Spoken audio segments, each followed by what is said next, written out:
Halos lahat na yata ng batang lumaki nung dekada 90 ay kilala at iniidolo si Michael Jordan pagdating sa basketball. Dahil sino ba naman ang makakalimot sa kanyang mga napakalupit na slam dunk? Siya ay kinilala bilang GOAT o greatest of all time sa NBA. At marahil ay isa ka din sa humanga at nag-aasam sa kanyang mga naggagandahang mga sapatos na gawa ng Nike Company. At sa bagong henerasyon ngayon, ang Nike shoes na ang nangunguna bilang bestseller na shoe company sa buong mundo. Sila lang naman ay kumikita ng bilyong dolyar kada taon at may hawak sa mga bituin ng NBA gaya nila Kevin Durant, Kyrie Irving, LeBron James at napakarami pang iba. Ang malaking tagumpay na iyan ay dahil sa ibinigay nilang tiwala kay Michael Jordan na siyang nagpabago sa kanilang karera at nagdala sa tugatog ng tagumpay.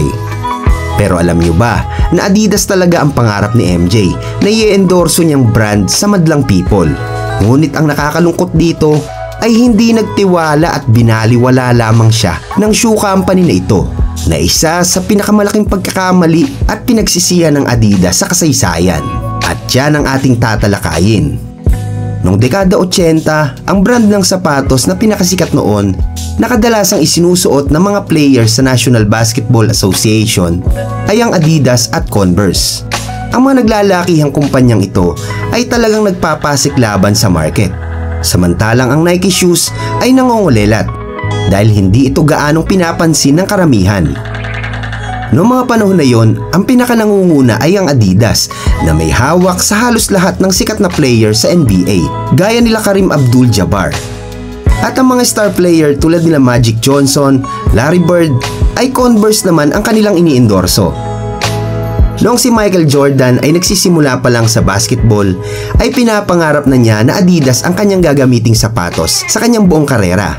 Pero nagsuot muna si MJ ng Converse shoes para sa kanilang basketball team noong college.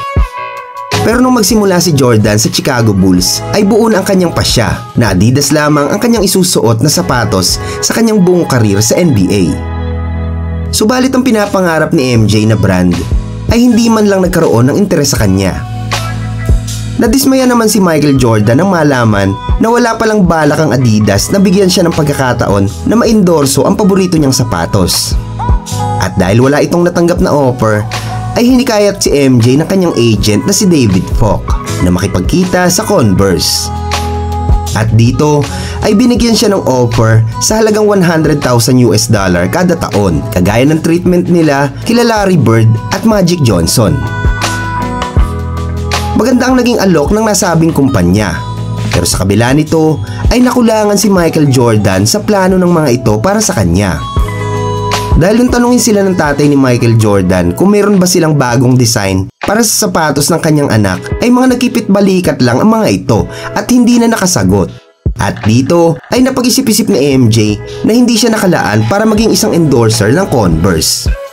Samantalang noong mga panahon na yon, noong 1984, ang Nike Shoe Company ay talagang naghihikaos na ang kanilang benta at nakakaranas ng malaking pagkalugi.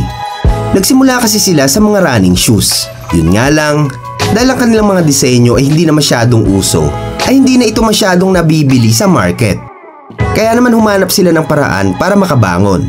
Pero noong mga oras na yon, ay halos wala talagang NBA star ang gustong tumanggap ng kontrata mula sa kanila.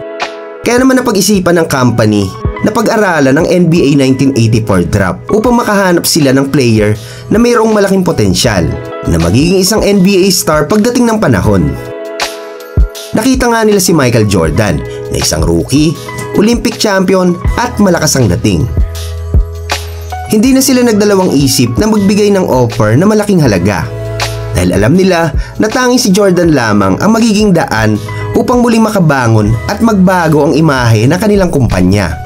Pero hindi naging madali ang lahat para sa Nike dahil talagang hindi interesadong makipag-deal sa kanila si Michael Jordan. Kahit nga sa mga meeting ay hindi sila nito sinisipot. Kinausap pa nga ni MJ ang kanyang agent na si David Falk na gawin ng lahat ng paraan upang siya ay mapunta sa brand ng Adidas. Pero ang kanyang agent ay nanghihinayang sa magandang offer ng Nike at nais niya na bigyan ito ng pagkakataon. Kaya naman gumawa ito ng paraan para makumbinse si Michael Jordan. Kinausap niya ang mga magulang nito upang himukin na umattend siya sa presentation ng Nike. napapayag nila si MJ at pumunta sila sa opisina ng Nike sa Oregon kasama ang kanyang mga magulang. Ipinakita ng head designer ng Nike na si Peter Moore ang kanilang disenyo ng sapatos tulad ng Air Jordan 1 na may kombinasyon na pula at itim.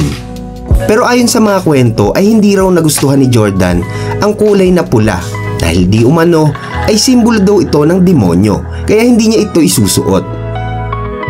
Pero dahil talagang gustong-gusto ng Nike na makuha si MJ ay minungkahin nila na willing silang baguhin ang kanilang disenyo ng sapatos na naaayon sa gusto ni Jordan. At dito ay namangha si Michael Jordan dahil wala pa siyang na-encounter ni isang kumpanya na willing baguhin ang kanilang disenyo para sa kanya. Karamihan kasi ng mga shoe company noon ay kung ano lang ang disenyo ng sapatos ang meron sila ay yun lang dapat ang isusuot ng mga player. Samantalang ang Nike ay handang baguhin ang kanilang disenyo ng sapatos na naaayon sa kagustuhan ng endorser. At para mapapayag nila si Jordan ay nag-offer sila ng $500,000 kada taon sa loob ng 5 taong kontrata. Noong mga panahon na yon, yan na ang pinakamalaking offer para sa isang NBA player. At isa pa ay binigyan din ng stocks ng Nike si MJ na aabot sa $7 milyong sa loob ng 5 taon kung walang magiging aberya sa kanilang kasunduan. Nakikita kasi ng kumpanya ng Nike ang napakalaking potensyal ni Michael Jordan at balang araw ay magiging mahusay itong player. Pero para maprotektahan ang kanilang investment ay nagbigay sila ng mga kondisyon na dapat ay magawa niya sa NBA sa loob ng 1 hanggang 3 taon. Una ay kailangan mag-average ang kanyang mga puntos ng 20 points per game. Sumunod ay maging Rookie of the Year. At ang panghuli ay maging NBA All-Star. Pero kung hindi niya ito magagawa, ay tatapusin kaagad ng Nike ang kontrata ng mas maaga. Subalit sa kabila ng napakagandang alok, ay umalis si Jordan sa Nike nang hindi pa rin tinatanggap ang kanilang kontrata. Dahil talagang mas interesado pa rin ito na Adidas ang kanyang maging sponsor. Pagkatapos noon ay inutusan niya ang kanyang agent na sabihin sa Adidas na kung kaya nilang pantayan ang offer ng Nike ay kaagad siyang pipirma ng kontrata. Napaisip ang kumpanya ng Adidas at parang gusto na ring tapatan ang offer ng Nike. Pero ang alok ni MJ ay nakarating sa mga executive ng Adidas na nasa Germany. Ngunit ang mga ito ay kaagad na nagdesisyon at hindi sila sumang-ayon. Dahil di umano ay maliit daw si Michael Jordan para sa pag-iendorso ng sapatos ng Adidas. Ayon kasi sa kanilang paniniwala ay mas papatok daw sa tao kapag mas matangkad ang NBA player na magsusuot ng kanilang sapatos, na isa sa pinakamalaking pagkakamaling desisyon na nagawa ng Adidas. Pagkatapos nito ay itinuloy ni MJ ang kontrata sa Nike Company at ginawa ni Peter Moore ang kauna-unahang Air Jordan na may disenyo na Wings logo. Noong 1984 at 1985 seasons ay unang isinuot ni MJ ang sapatos ng Nike. Ngunit ipinagbawal naman ito ng commissioner na si David Stern. Noong mga panahon kasi na yon ay puting kulay lang ng sapatos ang nire-required sa mga NBA player. At dahil sa hindi pagsunod ay nagmulta si Jordan ng $5,000 kada laro. Pero napagtanto ng Nike na maganda itong marketing strategy. Kaya naman hinayaan lang nila si MJ na suotin ito at sila na din ang bahalang magbayad ng mga multa. Pero taliwas sa kaalaman ng nakakarami ay hindi talaga Air Jordan 1 ang unang isinuot ni MJ, kundi ang black and red version ng Nike Airship. Dahil ang Air Jordan 1 na notorious ay nilabas noong March 1985. Kaagad na sumikat ang sapatos na ito, kaya naman pagkatapos ng 1 taon ay kumita ang Nike ng $100 milyong. Ang nakakagulat pa rito, ang lahat ng ibinigay na kondisyon ng kumpanya ay nagawa lahat ni Michael Jordan. Dahil nag-average ang kanyang puntos sa 28.2 points kada laro ng season na iyon. Nanalo siya bilang Rookie of the Year at naging NBA All-Star. Dahil dito ay lalo pang lumaki ang brand ng Air Jordan. At kada taon ay may inilalabas silang bagong disenyo.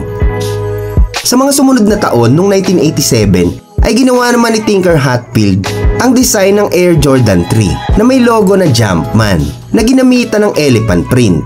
Ito na rin ang itinuturing nila na pinakasikat na sapatos sa kasaysayan. Isang napakalaking karangalan naman ito para sa legendary designer na si Hatfield. At dahil dito ay siya na rin ang nagdisenyo ng mga sumunod. Mula Air Jordan 3 hanggang Air Jordan 15 at marami pang iba. Taong 1988, mas lalo pang dumami ang umidolo kay Jordan nang gawin niya ang kanyang unang signature slam dunk. Idinagdag din ng Nike ang pangalan ni Michael Jordan sa Jumpman logo.